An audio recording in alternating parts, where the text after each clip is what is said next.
Yes Lavanya, text book reading अभी भी मैं स्ट्रगल कर रही हूँ, बच्चों को फोर्स किए जा रही हूँ कि आप टेक्स्ट बुक रीड करो।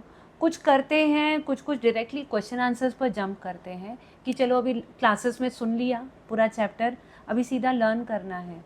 तो जो रीडिंग है ना, अभी भी बच्चे उतना डीपली नहीं कर रहे हैं। तुमको क्या लगता है, इम्पॉर्टेंट है करना या डायरेक्टली क्वेश्चन आंसर किए जा सकते हैं?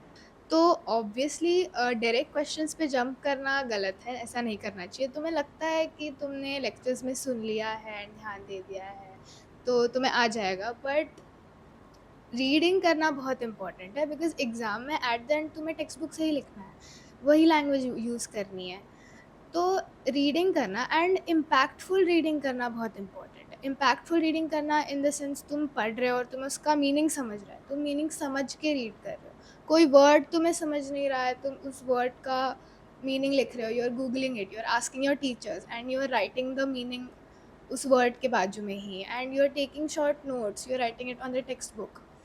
एंड मैं पर्सनली एक ट्रिक यूज़ करती थी कि जिस पेज में जो कंटेंट होता है उसको I read it, I understand it, and मैं खुद का क्वेश्चन फ्रेम करती थी एंड टॉप पे लिख देती थी।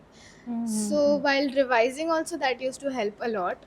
एंड चैप्टर बहुत बार पढ़ना है, specially for social science and science के लिए ये क्वेश्चन वाली चीज़ यूज़ करनी है, मैं करती थी वही।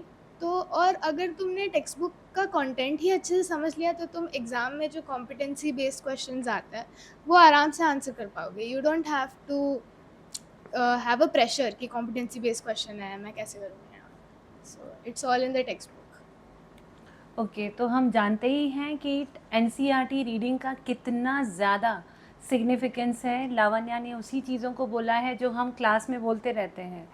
ओके, कितनी बार तुमने रीड किया होगा एनसीईआरटी? जितने भी टाइम एग्ज़ाम होते थे वो हर बार चैप्टर मैं तुम रीड पूरा करती थी पढ़ती थी। चैप्टर वापस से?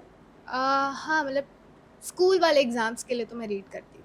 ओके, टेक्स्ट बुक रीड करती थी, जब हाँ। भी एग्ज़ाम होता था वो चैप्टर है तो you will just go through. क्योंकि या मैंने फिर नोट्स बना रखे थे साइड में एंड क्वेश्चंस लिख अच्छा, रखे तो थे, फिर बाद सो में जब सेकेंड रीडिंग करती होगी तो तुम्हारे नोट्स के मदद से ही हाँ, वापस यस रिवाइज हो यस, जाता क्योंकि अगर होगा। पहली बार इम्पैक्टफुली कर लिया तो बाद में it becomes easy. Right right. So Lavanya is saying कि जब आप रीडिंग करते हो आप अपने एनालिटिकल नोट्स भी बनाते हो, हम भी बनाते हैं।